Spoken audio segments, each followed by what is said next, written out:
L'accompagnement parental nécessaire à la réussite du français de 4e secondaire. Ce qu'il faut savoir. Premièrement, la marche entre le secondaire 3 et le secondaire 4 est assez haute. Déjà, entre le premier cycle et le deuxième cycle, au niveau de l'autonomie, il y a des trucs de plus que l'élève doit être capable de faire. Quand on arrive en secondaire 4, avec les examens du ministère en fin d'année, il faut être conscient que le niveau attendu des élèves est élevé. C'est la même chose au niveau des romans. Les élèves se sont habitués à lire des romans depuis le secondaire 1, même au primaire aussi. On arrive en secondaire 4, on va devoir lire des classiques. Il y a des lectures qui vont être accompagnées, mais il faut considérer que les romans sont plus difficiles à lire et à analyser.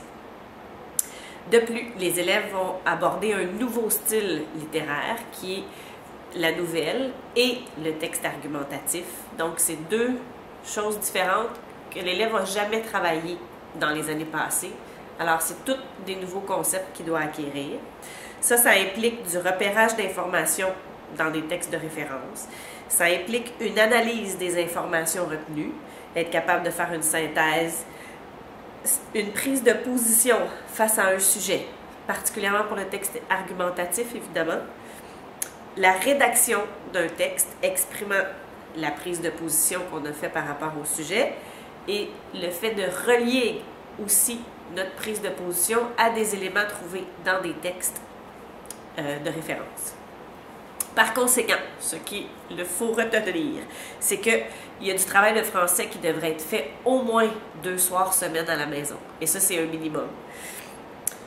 Il y a un petit peu de lecture qui devrait être faite tous les soirs dans le roman à la maison.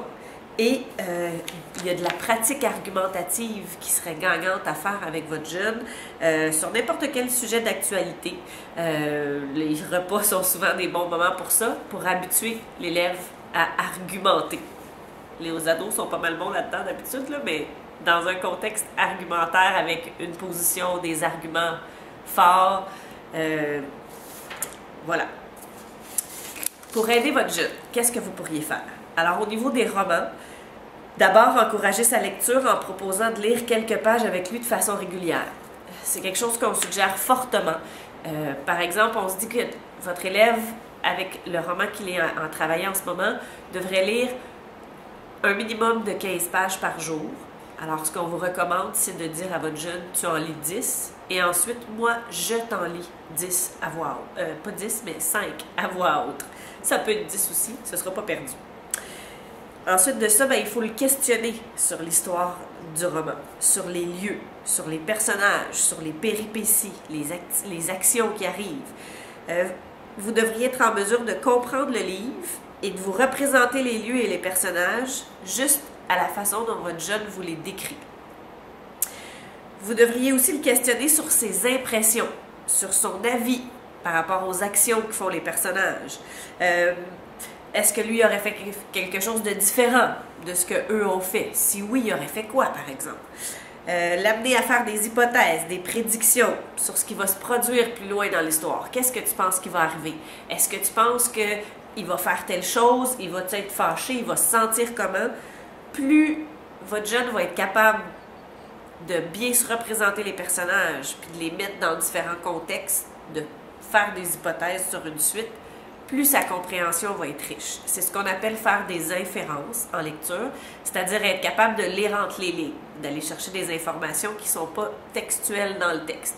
Et ça se fait juste en se questionnant. Si votre jeune n'a pas l'habitude de se questionner sur ses lectures, c'est donc à vous de l'accompagner là-dedans autant que possible. Il n'y a pas de mauvaise question. Tout ce qui peut vous venir en tête va aider. Pour ce qui est des textes de référence reliés au texte argumentatif, il faut d'abord s'assurer que votre enfant y amène son matériel à la maison. C'est pas vrai que les jeunes peuvent partir de l'école tous les soirs sans sac à dos, sans cahier. Ils ont des choses à faire, même si peut-être qu'ils vous disent l'inverse. Vous devriez aussi, par rapport à ces textes-là, qui sont des textes de référence souvent, accompagner votre jeune dans l'annotation. L'annotation, c'est une stratégie de lecture.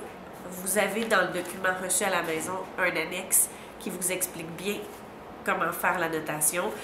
Il s'agit par exemple d'utiliser les surligneurs, de faire des notes dans la marge, de se faire des dessins des fois pour se représenter le temps qui passe dans l'histoire ou pour se représenter un personnage. De plus, ça va être important de travailler avec votre jeune aussi le schéma du texte. Donc, le texte argumentatif, on ne peut pas écrire ça comme on veut. Il y a un type d'introduction à faire. Chaque paragraphe doit avoir certaines informations. Et ça demande de la pratique. Alors, si vous travaillez ça à la maison avec votre jeune, soit des fois d'écrire des textes par rapport aux devoirs qui vont être donnés, ou de prendre les textes de référence puis d'arriver à reconnaître dans ces textes-là les différentes parties du schéma du texte, ça va être vraiment génial. Ensuite de ça, s'assurer d'avoir des outils de référence à la maison, que ce soit dictionnaire, Bercherelle, un ordinateur sur lequel il puisse faire des recherches. Des fois, c'est intéressant, tu sais, s'il y a un texte un texte scientifique, par exemple, puis que votre jeune connaît absolument rien à ce sujet-là, ben peut-être d'aller avec lui sur Internet faire une recherche 10 ou 15 minutes, c'est suffisant, juste pour aller lire quelques trucs, puis arriver à avoir des connaissances un petit peu plus larges par rapport à ce sujet-là. Pour vous aider, il y a différents sites qui existent justement sur Internet. D'abord, le plus complet et le plus riche à mes yeux, qui est Alloprof, où on explique la théorie, on donne des exercices. C'est vraiment très, très, très complet. Ensuite de ça, vous avez le site École à la maison, qui a été fait justement pour des familles qui donnent l'école à la maison. Alors, c'est un paquet de choses que vous pouvez faire chez vous avec votre jeune.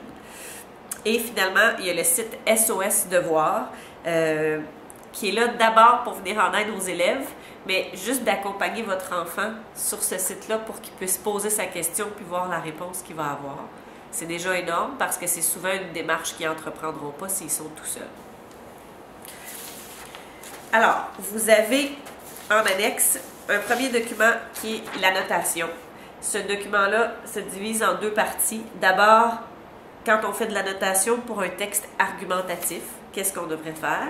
Et si on est dans une nouvelle, qu'est-ce qu'on devrait faire? Finalement, vous avez en annexe 2 le plan du texte argumentatif. Si votre jeune aime la structure, veut en avoir des copies, il peut venir me voir, ça va me faire plaisir. Vous avez juste à lui dire de demander. Je suis là pour ça. Voilà. J'espère que cette petite explication à voix haute plutôt qu'en lecture vous a aidé. C'était Katia Marchand, orthopédagogue pour les enseignantes de français du 2e cycle. Bonne fin de journée!